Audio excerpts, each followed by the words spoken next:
오늘 히브리서 11장 하면은 저와 여러분들이 이미 익히 잘 알고 있는 것처럼 믿음장이다라는 이런 생각들을 가지고 계실 것입니다.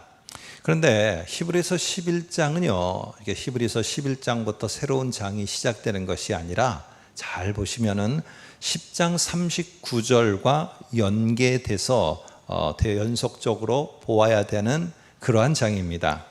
그러면 10장 39절에 무슨 내용이 나와 있는가? 그리고 11장에는 도대체 믿음이라는 것을 왜 강조하면서 그렇게 우리들에게 어필하고 있는 것이지?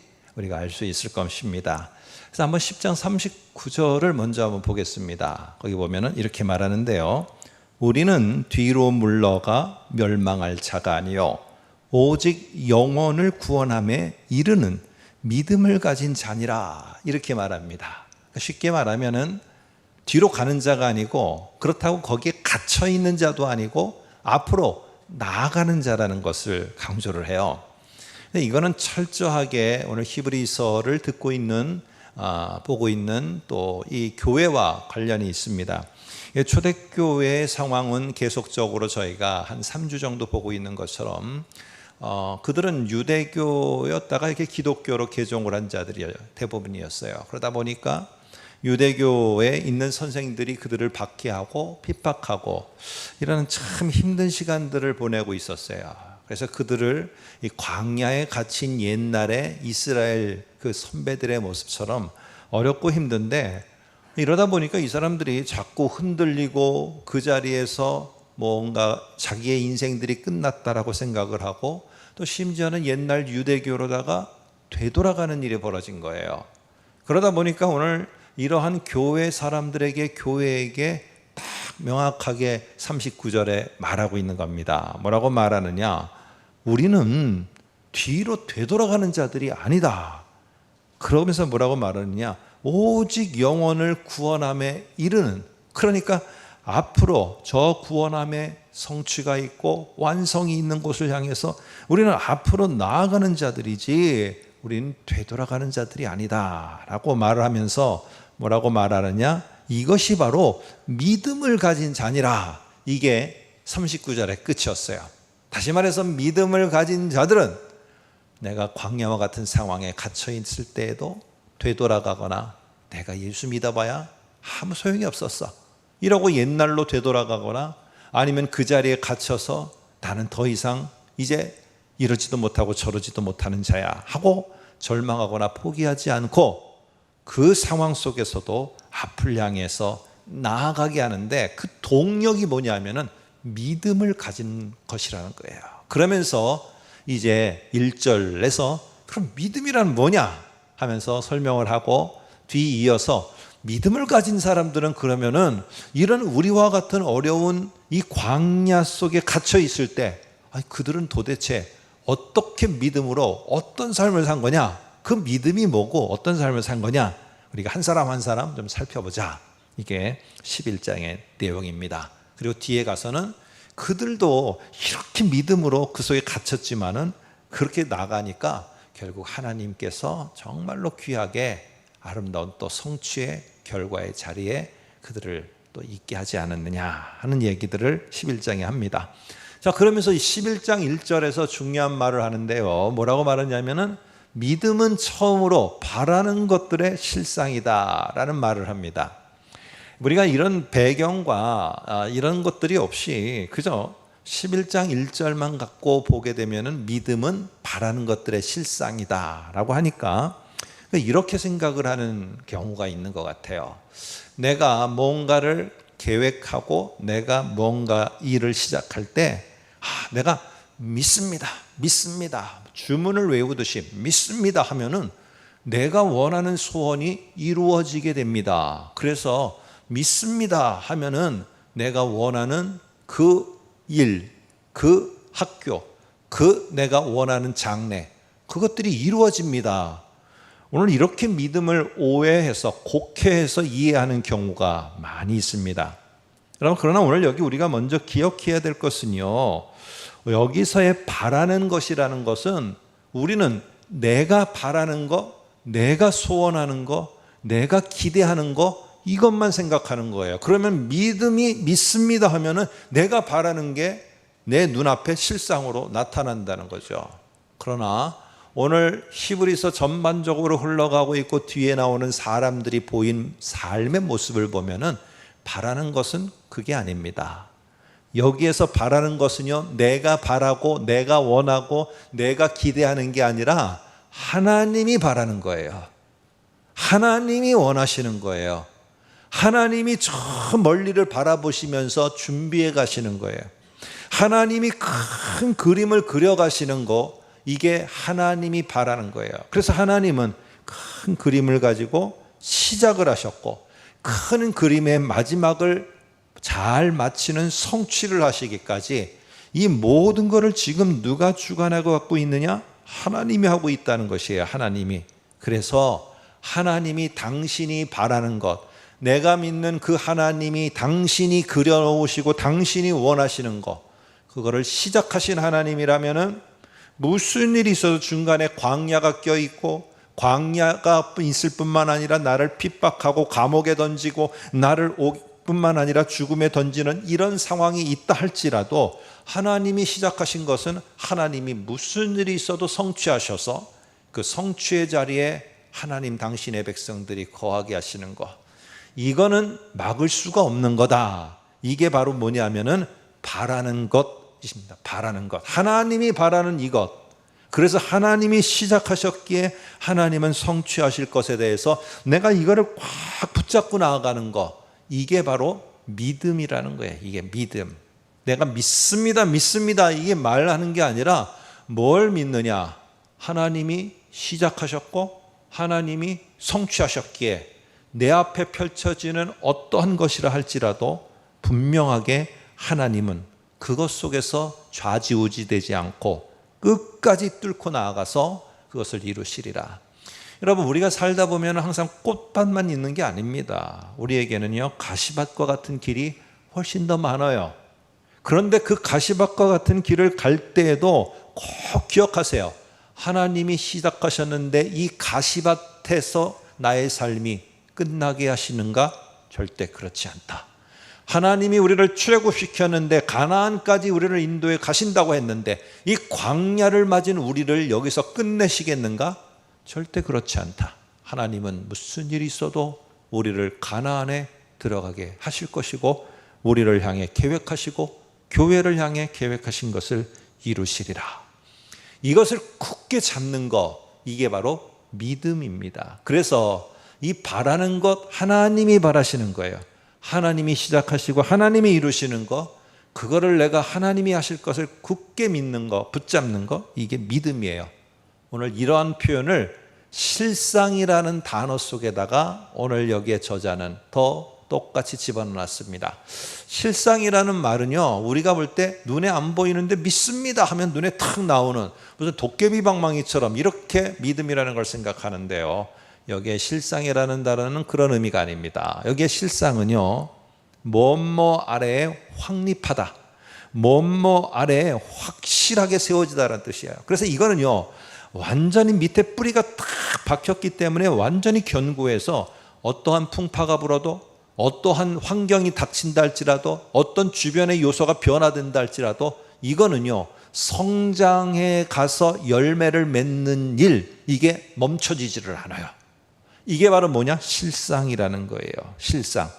내 생각에 의해서 하나님이 시작하고 하나님이 이루시고자 하는 일이 내가 생각할 때는 안 될 것 같다고 해서 그것이 안 되느냐? 절대로 그렇지 않다는 겁니다. 내 상황을 보니까 정말 밑바닥으로 곤두박치는 상황이 됐기에 하나님이 나를 통해 시작하신 것이 이루어지지 않게 되느냐? 절대로 그렇게 되지 않는다는 거예요. 왜? 하나님이 하셨기 때문에 그거는 완전히 흔들리지 않게 견고하게 확립됐고 세워졌고, 그것은 변함없이 성장을 향해 한 단계 한 단계 나아가게 된다는 겁니다. 내가 하면 안 돼요. 내가 하면 되지 않아요. 그런데 하나님이 하셨기에 여기에 멈춰서지 않는다는 것을 굳게 붙잡는 것, 이게 믿음입니다. 그런데 간혹 가다가 하나님께서는 그래서요, 살다 보면은 내가 원하는 기대하고는 다르게 막 우리를 저 노아가 경험했던 물고기 뱃속으로 막 넣을 때가 있어요. 어쩔 때는 광야에 정말 갇혀서 이러지도 못하고 저러지도 못해서 막 눈물만 퍽퍽 나면 어찌할지 몰라서 참 힘들 때도 있어요. 그럴 때 마음에 뭐가 찾아오느냐? 나는 여기서 끝이구나. 나는 여기서 이제 더 나아가지 못하는구나. 이런 마음이 들 때가 있어요. 근데 오늘 여기에 초대교회 성도들도 여러 가지 어려움 속에서 그러한 똑같은 상황을 만나게 됐어요. 그럴 때 그들이 거기서 뚫고 나아가면서 하나님이 마련해 놓은 성취의 자리에 참여할 수 있는 게 뭐냐?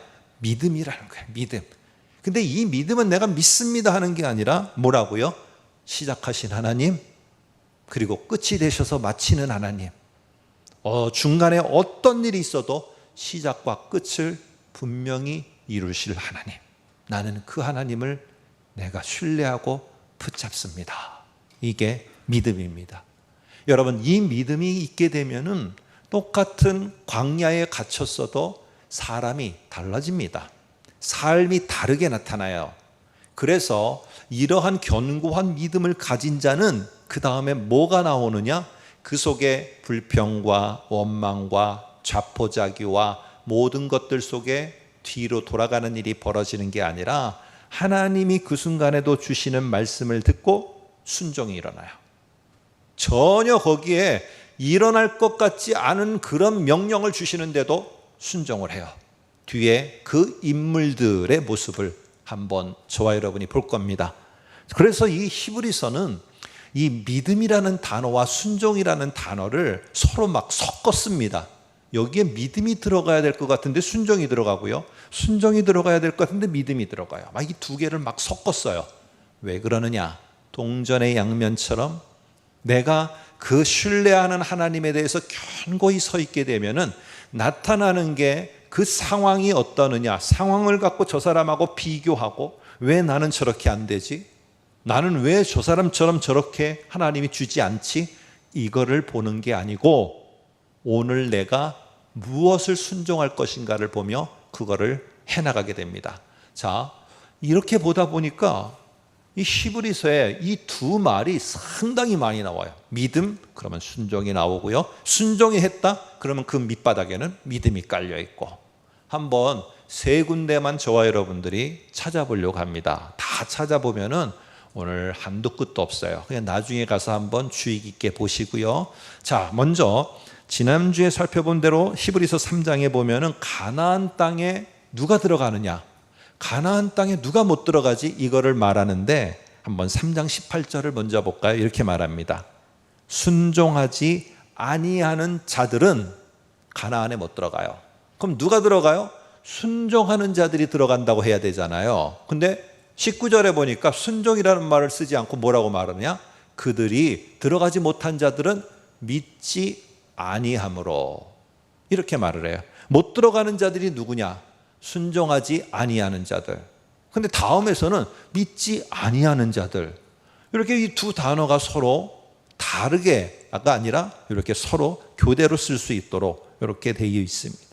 또 하나는요, 하나님이 마련한 안식에 들어갈 자와 그렇지 못한 자를 말하는데 4장 3절을 보면은 4장에 이렇게 믿는 우리들은 저 안식에 들어간대요.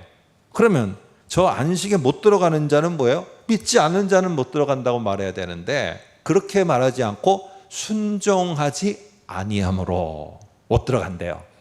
그러니까 이게 두 개가 서로가 막 섞어서 사용할 수 있게 되어 있고 또 사용도 합니다.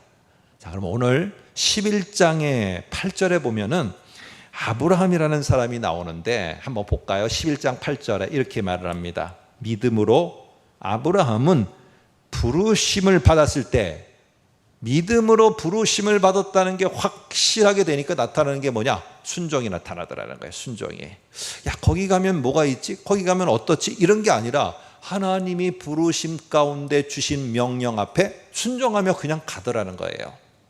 오늘 이러한 모습 속에서 믿음과 순종이 함께 가고, 믿음이 견고하여서 하나님의 시작과 하나님의 끝, 중간에 어떤 일이 있어도 하나님은 나를 저버리지 않고 광야 옥에 갇히거나 경제적으로 그 울타리 안에서 허우적거리거나 그럼에도 불구하고 하나님은 여전히 나와 함께 한다는 것을 놓지 않는 자는 그 상황 속에서 하나님이 그때그때마다 주는 그 말씀을 살아내려는 순종이 나오게 된다는 겁니다. 자, 오늘 두 번째는 믿음은 뭐냐? 보이지 않는 것들의 증거라고 이렇게 말합니다. 오늘 여기에 보면은 보이지 않는 것이라는 것은요, 하나님이 말씀을 주시는데 그 말씀이 전혀 실현 가능성이 없어 보이는 거예요. 실현 가능성이 없어 보이는데 그 말씀을 내가 순종하고 나아가니까 어떻게 하느냐? 그 속에서 하나님이 함께 하시는 것이 이러는 거구나 하는 게 내가 순종하는 그 모습 속에서 결과가 나타나서 하나님이 증거되게 되어지는, 그래서 도대체 보이지 않는 것을 내가 그것을 믿고 순종하는 게 뭔가?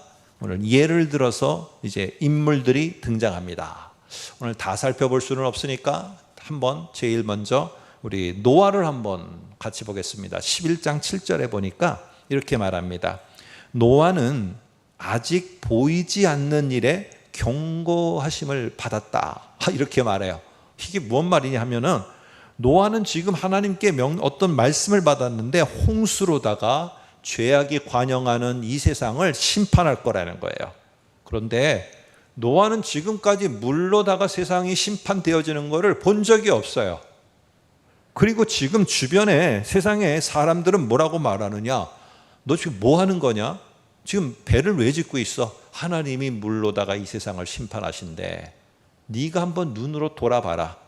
지금 이게 지금 하나님이 심판해서 물로다가, 그리고 이 비도 오지 않는데 홍수가 일어나서 이 심판이 일어날 것 같은 상황이냐? 지금 이게 지금 맞는 거냐? 오늘 이러한 속에서 상황을 보면은 내가 하나님께 들은 말이 전혀 현실하고 맞지가 않아요. 이게 눈에 가시적으로 나타날 것 같지 않은 명령이에요. 그런데 오늘 그럼에도 불구하고 오늘 그 말씀에 순종해 나아가는 노아를 봅니다. 여러분 120년이에요. 120년을 갖다가 이 120년 동안을 홍수로 인해서 하나님이 심판한다는 말을 가지고 그 날을 기다리고 그리고는 배를 짓고 있어요. 오늘 도대체 어떻게 이게 가능할까? 어떻게 가능할까? 세상 사람들이 보면은 어리석기 짝이 없고 이게 무슨 바보 같은 짓을 하고 있는가? 그렇게 여겨질 거예요. 오늘 우리들도 그럴 것입니다. 내가 무엇인가 일을 했는데 시간이 지나도 결과는 나타나지 않고, 시간이 지나도 내 보이는 상황은 점점 어려워지는 것 같고, 시간이 지나도 내가 하나님께 들은 명령은 그 명령은 이루어질 것 같지 않을 때 이게 막 다 흔들려 버리는 거예요. 이게 맞나 싶고, 이 길이 정말 내가 더 가야 되는 인생의 터닝 포인트에서 계속 남은 생에 이 길을 가야 되는 건가 고민이 될 때도 상당히 많이 있습니다. 이거는 우리만 고민이 아니라 지금 초대교회 성도들도 동일한 거예요. 예수 그리스도를 믿는 이거를 내가 지금 여기까지 왔는데 정말 가는 게 맞는 건가? 정말 끝까지 가야 되는 건가? 그러다 보니까 흔들리고, 그러다 보니까 유대교로 넘어가고. 여러분, 오늘 하나님 신앙은요, 눈에 보이는 걸 갖고 판단하는 게 아니에요. 내가 이만큼 했기 때문에 하나님께서도 이만큼 내게 눈에 보이도록 주시는 거, 그리고 그것을 가지고 내가 하나님이 계시고 안 가시고 판단하는 게 아닙니다. 하나님은요, 보이지 않으세요. 근데 내 현실은 눈에 보여요. 어렵고 힘들고 다 여기저기서 곡소리가 나고 여기저기서 쓰러지고 모두가 다 힘들어 아우성이고 이런 거는 내 눈에 다 보여요. 그런데 그 속에서 하나님은 안 보이세요. 그러니까 너무 답답한 거예요. 하나님이 내가 원하는 대로 다 보여주시고 다 이렇게 해주시고 다 제거해 주시고 이러면 좋은데 안 돼요. 안 보여요. 안 해주시는 것 같아요. 그런데 우리는 꼭 기억해야 됩니다. 하나님은 내가 원하는 거를, 눈에 보이는 거를 해주시면서 우리를 인도해 가시는 방식이 아니에요. 오늘 하나님은요, 말씀을 해주세요. 그 대신에 보이지 않는 하나님이시기 때문에 말씀을 해주세요. 그래서 우리가 하나님이 시작하셨구나, 하나님이 끝내시는구나, 나같이 부족한 자, 이 자리에서 하나님이 이 일을 시작하시겠다면 어떠한 환경과 광야와 이것이 내게 있다 할지라도 그 속에서 내가 정말로 힘들어하며 버거워할 때 할지라도 이 일을 마치게 하는 것도 하나님이 하신다. 왜? 하나님이 하셨기 때문에. 아니면 어떠한 일이 있어도 마치는 게 하나님이고 여기가 마치는 게 아니라면, 이 광야가 마치는 게 아니라면 이 광야에서 내가 아무리 배회하고 내가 힘들어해도 하나님은 이 광야를 뚫고 나게끔 나오고 함께 하시고 하나님이 마치는 그때까지 나를 인도하신다. 이게 흔들리면 안 돼요. 근데 이게 견고하게 가질 수 있는 이 믿음은 내가 주문을 외우듯이 믿습니다 해갖고 되지를 않아요. 오늘 히브리서에 지금 이 저자가 말하는 게 믿음이다 이렇게 말하지만 정작 더 중요한 메시지는 오늘 전반에 깔려있는 믿음, 순종 이걸 말하지만 그게 되기 위해서는, 그게 되도록 만드는 동력은 무엇이냐? 1장 1절과 2절에 말해주고 있어요. 같이 한번 볼까요? 화면을 통해서 보겠습니다. 이렇게 되어 있습니다. 여러 모양으로 우리 조상들에게 말씀하시는 하나님이에요. 말씀하신 하나님이 이 모든 날 마지막에는 아들 예수 그리스도를 통하여 우리에게 말씀하셨느니라. 그러면은 우리가 이 견고한 믿음에 서서 우리가 들리는 말이 내가 눈에 보이는 현상에 전혀 맞지 않더라도 순종하는 모습으로 오늘 하루를 살아내기 위해서 달려갈 수 있는 근원이 무엇이고 거기에 동력이 무엇이냐? 하나님이 하신 말씀 앞에 가야 돼요. 말씀 앞에. 이 말씀을 붙잡는 겁니다. 말씀이 이렇게 했기 때문에 결국 말씀이 시작하신 하나님은 끝까지 성취하실 것이고 중간에 어떤 순간에도 하나님이 가시는 것을, 하나님이 행하시는 것을 막을 수 없다. 앞에 있는 이 목사가 말해서 여러분들 이게 믿고 신뢰하는 게 아니라 말씀이 그렇게 말씀하셨기 때문에 우리가 믿고 가는 것입니다. 오늘 이런 모습 속에서 다른 인물 하나를 또 소개하겠습니다. 여러분과 제가 잘 아는 아브라함입니다. 11장 8절 한번 볼까요? 이렇게 말합니다. 아브라함은 부르심을 받았을 때 순종하여 장래의 유업으로 받을 땅에 나아갈새 갈 바를 알지 못하고 나아갔다. 이렇게 말합니다. 여러분 여기 보면은 지금 하나님 앞에 부름을 받았어요. 하나님 앞에 부름을 받았는데 그게 인터넷의 정보를 통해서 내가 나아갈 땅이 어떤 땅이고 뭐 거기에 가면 내가 무슨 일을 해서 어떤 일이 주어지고 이런 거 하나도 몰랐어요. 가보지도 않았고 보지도 않았고 어떤 데인지도 몰라요. 그런데 어떻게 아브라함이 거기에 순종하며 갈 수 있었느냐? 앞에 믿음으로예요. 믿음으로.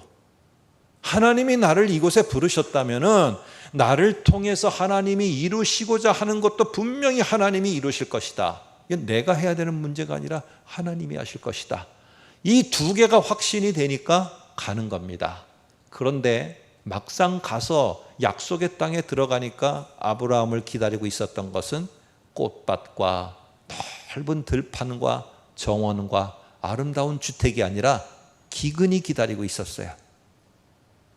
하나님이 시작하셨고 하나님이 불러서 갔는데 거기에서 맞닥뜨린 상황은 여러분 광야였어요. 너무 힘든 겁니다. 그러니까 어떻게 합니까? 자기 아내를 누이라고 속이면서 이집트에 가서 자기가 살 길을 찾아가려 하고 있는 모습을 보여요. 그러나 그런 우여곡절 아브라함도 흔들렸어요. 그러나 뭡니까? 아브라함도 지금 이 11장에서 소개할 때는 믿음으로 그 흔들리는 것을 바로 잡고 끝까지 신뢰하면서 하나님께 순종하며 나아갔다는 거예요. 아브라함을 순종하게 만든 게 무엇입니까? 하나님에 대한 신뢰, 하나님에 대한 믿음이에요. 여러분 믿음은 눈에 보이는 상황이 너무 어렵고 힘든데 하나님은 보이지가 않아요. 그럴 때 그분의 말씀을 신뢰하고 그분의 말씀에 내가 무릎을 꿇고 순종해 나아가는 것, 이게 믿음이 함께하는 사람들의 삶의 모습이었어요. 그런데 쉽지 않아요. 쉽지 않으니까 오늘 인내하지 못하고 히브리서를 지금 듣고 있는 이 초대교회 성도들도 다 요동치면서 결국에 유대교로 되돌아가는 일이 벌어지고 흔들리고 예수 그리스도에 대한 신앙이 포기되어지는 일들이 있게 된 겁니다. 또 다른 사람이 등장시킵니다. 자꾸 일하는 교회를 갖다가 든든히 세워가려고 인물을 계속 등장시키는 거예요. 막 증인으로 소환하고 있는 것입니다. 또 한 사람이 모세입니다. 한번 11장 24에서 26절을 볼까요? 거기에 우리 새벽에 살펴본 대로 중요한 동사 3개가 각 구절마다 나옵니다. 보면은 믿음으로 모세는 바로의 공주의 아들이라 칭함받기를 거절했어요. 근데 공주의 아들이라 칭함받는 이것이 무엇이었느냐? 그 다음에 보면은 애굽의 모든 보화라고 하는 것을 보아서 상당히 부귀영화를 누릴 수 있었던 것인 것 같아요. 근데 그 자리를 거절했어요. 아니, 우리는 지금 기도해갖고 그 자리를 달라고 그러는데, 그 자리에 우리 자녀들이 올라가게 해달라고 그러는데, 아니, 이 집 모세는 그 자리를 거절했어요. 그리고는 그가 선택한 건 뭐냐? 하나님의 백성과 함께 고난받기를 더 좋아하며 선택했대요. 이게 세상에서 볼 때는요, 이게 참 어리석은 선택인 거예요. 이게 있을 수 없는 선택인 거예요. 이게 눈에 정말로 보이는 뭔가가 있는 것 같지 않은 선택인 거예요. 아니, 어떻게 이런 선택이 가능해? 그런데 이 모세가 그렇게 한 이유는 무엇이냐? 맨 끝에 나옵니다. 그 받은 그리스도를 위하여 받는 수모를 애굽의 모든 보화보다 더 큰 제물로 여겼으니 왜냐하면 상 주심을 바라봄이라. 이게 있으니까 한 거예요.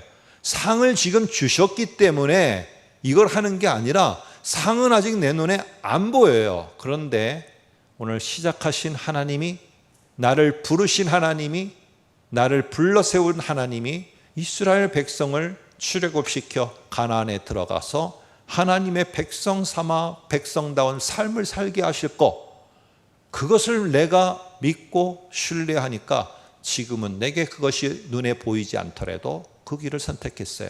자, 그런데 가나안에서의 그 모든 여정이 이제 마무리되고 가나안에 들어갈 때 모세는 못 들어갔어요. 여러분, 모세가 못 들어갔으니까 하늘에 가서 하나님 왜 날 못 들어가게 했습니까? 그랬을까요? 모세는요, 오늘 들어가고 안 들어가고 내가 그것을 거머쥐고 안 쥐고 이것이 아니라 오늘을 살아가는, 오늘 내가 하루하루 순종하고 살아가는 게 오늘 모세에게 있어서 기쁨이기 때문에 그래요. 그 내용을 우리들에게 설명하는 게 오늘 뒤에 보지만은 앞에 있는 4절 5절에 나오는 아벨과 그리고 에녹의 모습이에요. 자, 우리는 여기서 4절 5절을 보시면서 왜 도대체 여기에 아벨이라는 사람과 에녹이라는 사람을 요 한 절 차이로 붙여놨을까? 우리가 한번 주의 깊게 볼 필요가 있어요. 그냥 어쩌다 보니까 그렇게 했겠지? 그게 아니라 이 둘을 붙여놓은 이유가 있어요. 한번 화면을 통해서 4절을 먼저 보겠습니다. 믿음으로 아벨은 가인보다 더 나은 제사를 하나님께 드림으로 의로운 자라 하시는 증거를 얻었어요. 그러면 의로운 자라 하는 증거를 얻었으면 축복이 뭐예요?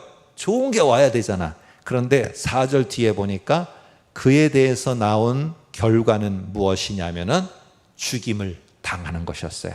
그 예물에 대하여 증언하심이라 그가 죽었으나 하면서 뒤에 보면은 4절 후반 뒤에 보면 나와요. 죽임을 당했어요. 누구에게? 자기 형에게.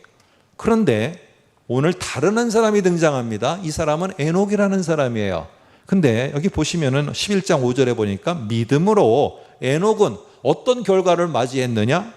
죽음을 보지 않고 하늘에 불림을 받아 올라간 사람 가운데 한 사람으로다가 여기에 알려지게 됐어요. 죽음을 보지 않고 하나님이 데려가 버리셨어요. 여러분, 여기에 우리의 포커스가 보면은 죽음 여기에 보게 되면은 너무나 억울하잖아요. 누구는 지금 믿음으로 매일같이 하나님이 기뻐하는 제사를 드리는 삶을 드리고 의인이라 이름까지 얻게 되었는데 결과는 뭐냐 하면은 내가 죽임을 당한 거예요. 너무 억울합니다. 그런데 에녹은 하나님을 기쁘시게 하는 사람을 똑같이 살았어요. 그 삶을. 그런데 그 결과로 죽음을 맛보지 않고 올라갔어요. 그 공포와 두려움을 맛보지 않고 올라가 버렸어요.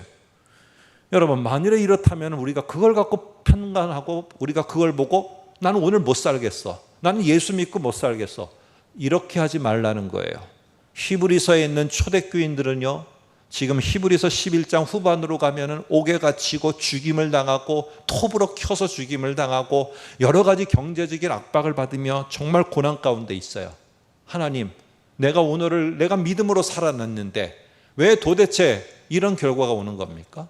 내가 젊음을 모든 걸 하나님을 위해서 드렸는데 왜 나는 여전히 광야에 이 노년에까지 갇혀 있는 것입니까? 왜 내 자녀들은 나만큼 신앙생활을 하지 않는 그 사람들만큼도 내 자녀들은 일취월장하지 않는 것입니까? 오늘 이렇게 우리가 말할 수 있겠는가 하면서 오늘 히브리서의 저자는 말하는 것입니다. 눈에 보이는 내가 죽임을 당했느냐, 눈에 보이는 죽임을 안 당했느냐, 눈에 보이는 복을 얼마나 받았느냐, 내가 한 것 때문에 내가 눈에 보이는 이 어려움을 얼마나 당하고 있느냐, 이걸 가지고 니네가 오늘 살아가는 것을 결정하지 말으라는 거예요. 너희가 오늘 살아가는 것은 믿음이라는 거예요. 그 믿음은 뭐예요? 내가 이렇게 하면은 나에게 하나님이 결과로다가 이런 것들을 내가 이 땅에 사는 동안 줄 것이다. 그게 아니고 시작하신 하나님이라면은 마치는 것도 하나님이고 그 어떤 여정을 걸어가도 하나님은 나를 끝까지 함께 하시면서 하나님이 성취하는 그때까지 나를 인도해 가시고 하나님의 교회를 인도해 가실 것이다. 이거를 굳게 붙잡는 거예요. 여러분, 그래서 아벨은 왜 나에게 이런 죽임을 당하게 했는가 이런 말이 소개되지 않아요. 아벨은요, 죽임을 당했지만은 그 죽임을 당하는 순간까지 매일매일 매 순간마다 하나님이 기뻐하는 제사를 드렸더라.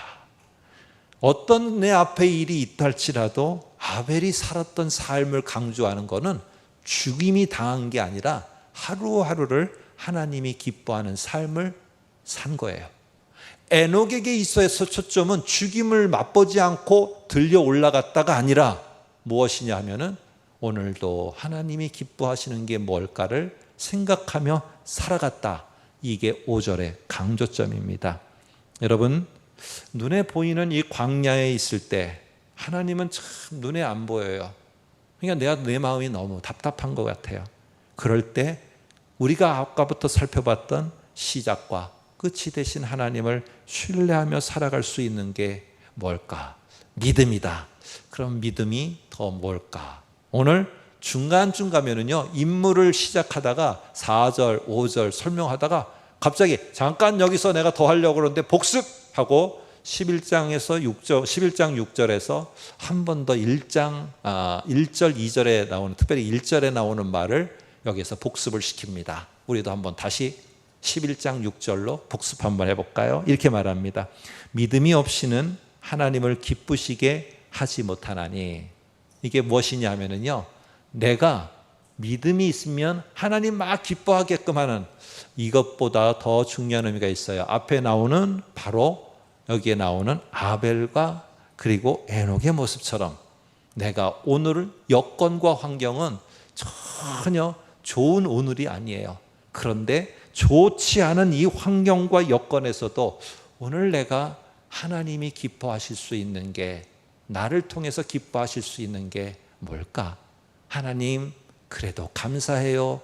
이 한마디를 하는 게 하나님이 기뻐하시는 걸까? 그러면 내가 그 한마디라도 해야지 하며, 오늘 나의 여건은 그렇지 못한데 하나님이 기뻐하실 것이 무엇인가를 생각하면서 그 하나를 해낼 수 있는 것, 나는 내 힘으로는 도저히 안 돼요. 근데 그 하나를, 그 오늘을 살면서 해낼 수 있게 만드는 원동력이 뭐냐? 믿음이라는 거예요. 믿음. 그런데 그 믿음은 어떤 것인가? 뒤에 보면 이렇게 말합니다. 하나님께 나아가는 자는 반드시 그가 계신 것과, 시작할 때도 하나님이 함께 하셨고 성취할 때도 하나님이 함께 하셨고, 그러나 그 중간에 내가 어려운 우여곡절을 겪고 있을 때에도 하나님은 여전히 뭐라고 말해요? 반드시 그가 거기에도 나와 함께 하심을 믿어야 할지니라. 그리고 그렇게 함께 하시는 하나님이 내 모든 여정이 끝나고 하나님이 나를 통해, 교회를 통해 하나님이 원하는 것이 성취되었을 때 당신을 찾은 자들에게, 모든 자들에게 상을 베풀어 주실 것을 내가 믿는 것. 그럴 때 오늘 하루를 내가 믿음에 서서 하나님이 기뻐하는 것을 살아낼 수 있게 된다고 말합니다. 오늘 두 가지 사건을 전하면서 마무리할까 합니다. 홍해라는 바다에 대한 이야기가 29절에 나옵니다. 홍해라는 상황에 탁 막힌 거예요. 야, 홍해가 갈라지는 것을 후배들은 들었어요. 그런데 그 1세대들은 홍해를 바라보면서 어떻게 했습니까? 우리를 이 물에다가 다 죽이려고 하는구나.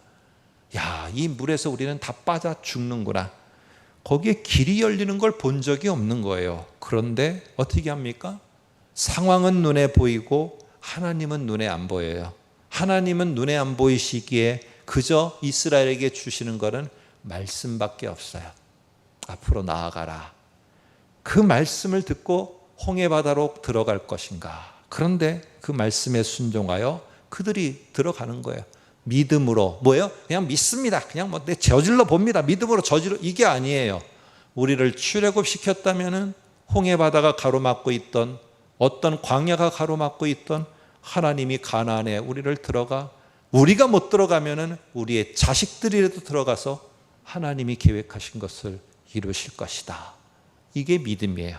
결국에 그 믿음은 어떤 역사를 가져왔느냐? 29절에 보니까 믿음으로 그들은 홍해를 육지같이 건넜다. 이제는 들어갔어요. 들어갔는데 그들을 기다리고 있는 바로 문턱. 이제 동에서 서로 건너가야 돼요. 하나님이 약속의 땅으로 건너가야 되는데 문턱에서 기다리고 있는 게 여리고성이에요. 여리고성에 대해서는 아마 소리를 들었을지 모르겠지만은 여리고성이 무너진 것을 본 적도 없어요. 가나안에 있는 사람들도 볼 수 없고, 이 여리고성은 안 무너지는 성이에요. 그런데 이런 성 앞에서 그들은 믿음으로라고 말해요. 하나님이 시작해서 여기까지 인도해 오셨다면 이 문턱에서 우리를 좌절시키겠는가? 하나님이라면 아니라는 거예요. 이 문턱에서도 하나님은 넘어가게 하실 거라는 거예요. 그게 하나님이기 때문에. 그래서 그 하나님이기 때문에 우리는 하나님 당신을 신뢰합니다. 네가 나를 신뢰하냐? 내가 너에게 명령을 주마. 여리고성을 뺑뺑뺑 돌으라는 거예요. 여리고성 사람들이 그걸 보고 얼마나 웃었겠습니까? 니네 뭐하냐 지금? 니네 지금 거기서 뭐하고 있는 거냐? 왜 돌고 있냐? 그랬을 때 그 소리를 듣고 비난의 소리를 듣고 그러면서도 불구하고 오늘 내가 믿는 하나님이 말씀하셨기 때문에 내 눈으로 볼 때는 내가 보더라도 이게 얼마나 어리석은 행동 같은지 몰라요. 그런데 하나님이 나에게 주신 말씀이기 때문에 그 명령을 따라 행해요. 왜? 믿음이 나에게 있기 때문에. 그 결과는 30절에 이렇게 말합니다. 믿음으로 7일 동안 여리고를 도니 성이 무너졌더라. 왜 그렇습니까? 여러분, 홍해가, 우리 오해하면 안 돼요. 홍해가 발을 내디뎠으니까 갈라지고 여리고성이 뺑뺑 돌았으니까 무너졌다? 이게 아니에요. 니네는 할 수 없지만은 내가 너희와 함께 하니까 하나님이 하셨다는 것을 그들이 알게 하려고 하는 거예요. 어느 누구도 하지 못하지만 나 하나님이 너와 함께하며 내가 해준 거라는 것을 잊지 말라는 거예요. 눈에 보이지 않는 광야에서, 눈에 보이는 광야에서 이 보이지 않는 하나님을 끝까지 신뢰하며 믿고 살아가는 거 참 쉽지 않습니다. 그때 여러분과 저는요, 꼭 1장 1절 2절로 되돌아가서 말씀하시는 하나님이라는 걸 꼭 기억하시고, 내가 다른 거 붙잡고 다른 것에서 하소연하지 마시고 이 말씀하신 하나님, 하나님이 하신 말씀에 다시 나를 붙잡아서 예수 그리스도, 그분이 어떤 분인가 3장 1절처럼 깊이 생각하고, 온전케 하시는 예수 그리스도, 온전케 성취하시는 예수 그리스도, 그러기 때문에 나는 오늘도 시작하신 예수가 마치게끔 하는 것도 예수가 될 줄로 나는 믿고, 오늘 내게 말씀하십시오. 다른 누가 뭐라고 하든 나는 그 말씀을 순종하며 살겠습니다. 광야에서, 홍해 앞에서 잘 순종하시고 오늘 하나님이 성취해 주시는 그 자리에 우리 모두가 다 낙오됨이 없이 참여할 수 있기를 간절히 소망합니다. 기도하겠습니다.